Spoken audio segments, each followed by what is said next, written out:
I love summer more than any other season, and it's something I'll defend to the death.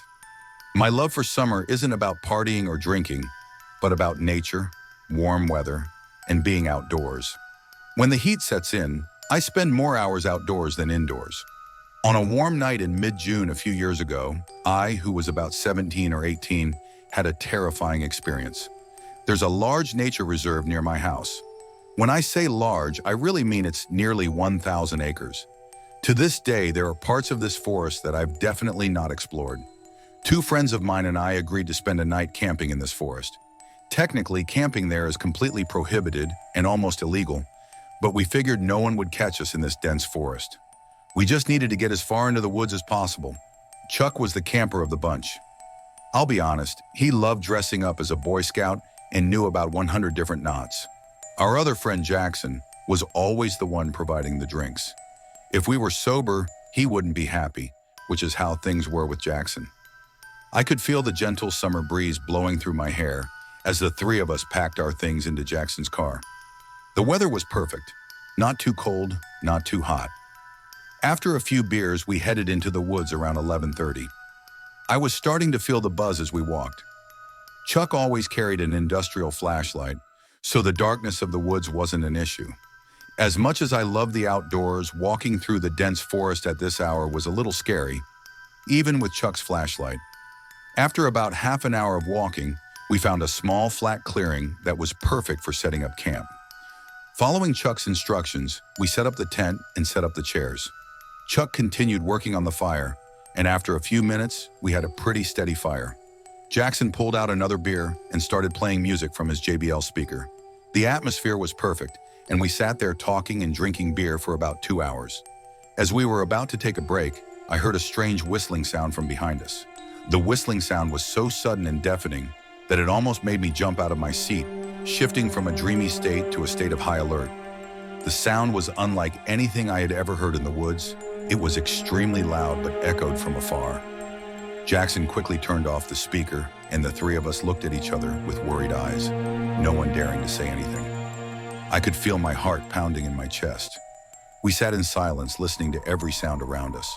Strangely, the woods seemed quieter than when we first arrived, as if all the sounds of nature had been silenced. I tried to remember the whistling sound. It sounded like the whistle you would hear at a football field. Chuck whispered that we should pack up and leave immediately, but Jackson and I disagreed.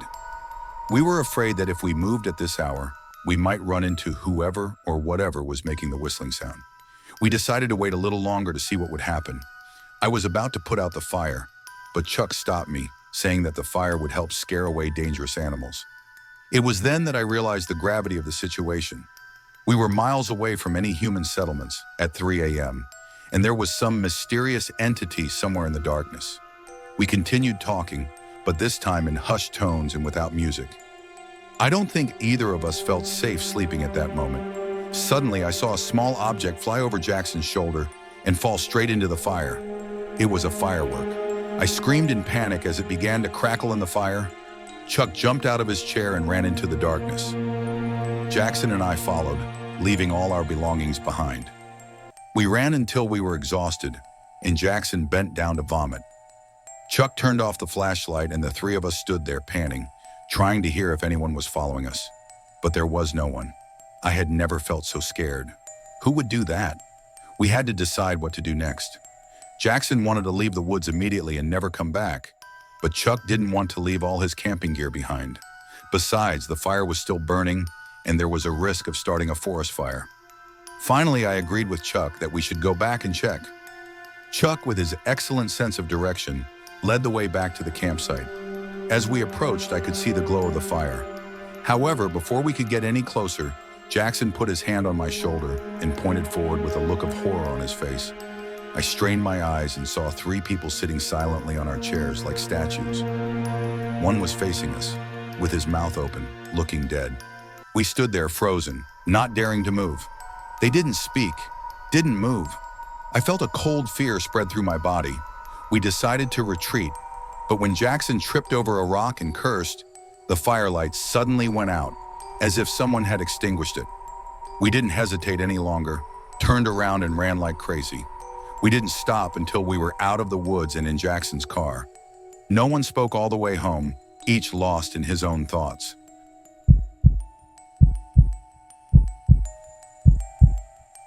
I am 24 years old and live with my parents in a modest home.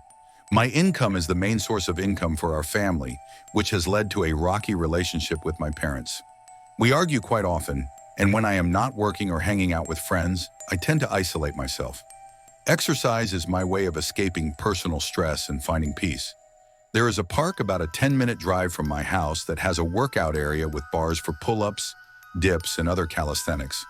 During the summer months, I like to go there at night because the park is quite crowded during the day. One night, while my parents were arguing, I decided to go outside to work out. It was a very hot night, probably 85 degrees Fahrenheit. I breathed in the humid air as I walked out the front door and into my old white Corolla. I started the engine and let the warm summer breeze blow through my hair. I arrived at the park and saw that my car was the only one in the parking lot. It was probably around 10 or 11 at night. The park was completely deserted. I started doing pull-ups, not counting them, just doing them until I was exhausted, then resting and repeating them a few times.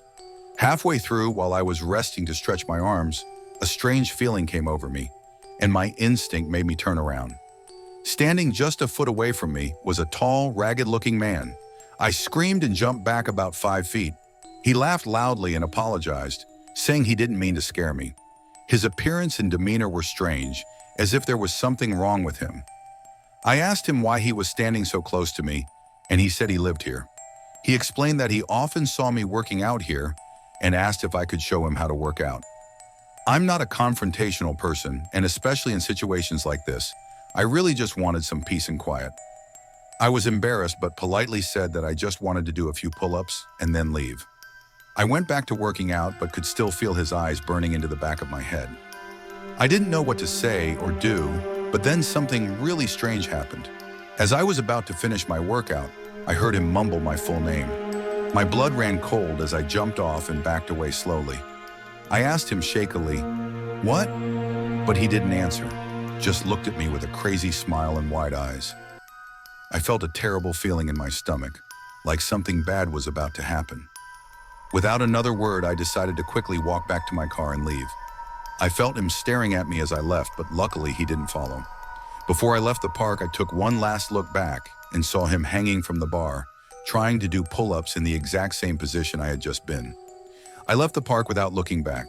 On the way home, I wondered if I had misheard my name. I tried to forget about it and finally fell asleep.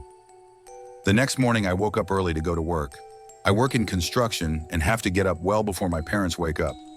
I was the first to notice the unmarked envelope on my doorstep. It was addressed to me. I held the envelope and thought I would read the contents when I had time. It was another hot summer day and I took an early lunch break to cool off. I sat in my car eating a homemade sandwich and decided to open the envelope. I didn't know what to expect, but I never expected to find 10 printed photos of myself. All of them were taken secretly. One was of me in the car, one was of me at work, one was of me working out in the park. I immediately remembered the strange man from the night before and began to feel uncontrollably nauseous.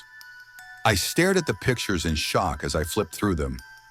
One was of my house and the worst was a picture of me sleeping from outside my window. I almost choked on my food as tears streamed down my cheeks. I felt unsafe. I reported the serious matter to my boss and left work immediately. My boss was not happy, but I didn't care. I took the pictures and drove straight to the police station. I showed the police the pictures and explained the encounter at the park. I described the man to them, and they said they would investigate. I also told my parents about it, and for the first time in a long time, I actually got some sympathy from them. However, things got worse. A few nights later, around 3 a.m., I woke up to a knock on the door. I didn't dare open it. One day, I found a note taped to my car window with a heart drawn in marker. I went back to the police station to report this, and they said they would open an investigation into the stalker. I haven't heard anything from them, and I think it's hard to build a case without concrete evidence. This happened about a month ago, and I've been on high alert ever since. Since I reported it to the police, my life has not been as peaceful as before. A week after reporting it, I started noticing unusual things around the house.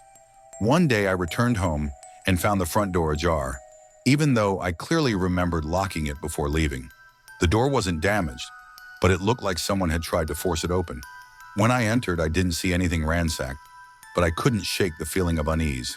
I checked everything in the house, but didn't find anything suspicious. I didn't tell my parents about the door being open because I didn't want to worry them anymore. But I started to be more careful, always locking the door and checking around the house before going to bed. My neighbors also noticed the unusual things, and they started to pay more attention to the security in the area. Every night, the feeling of fear never left me. I often lay in bed trying to sleep but couldn't. The sound of the leaves rustling outside, or even just the wind blowing, made me feel uneasy. I started to sleep with the lights on and the door locked.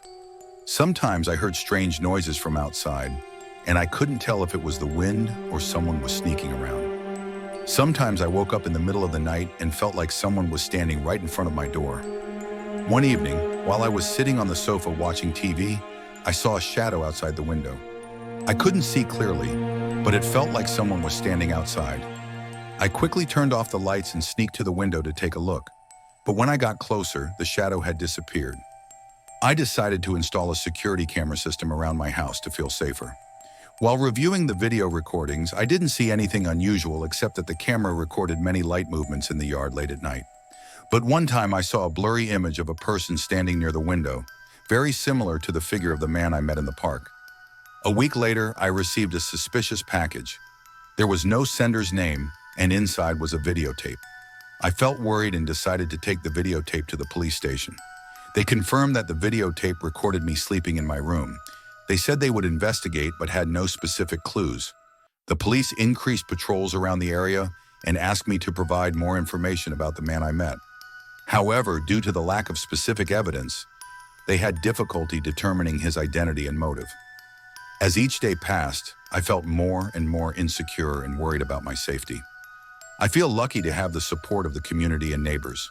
They organized spontaneous patrols and kept an eye on the surrounding area. Their support helped me feel less stressed, although the fear did not go away. Although things have stabilized somewhat, I still cannot be completely at ease. I tried to find ways to relax, such as walking in the park during the day, where I no longer felt as scared as before. Although I did not see the strange man again, I continued to be vigilant and prepared for any situation that might arise. My story may not have ended perfectly, but I hope that it can help you understand that vigilance and safety are very important.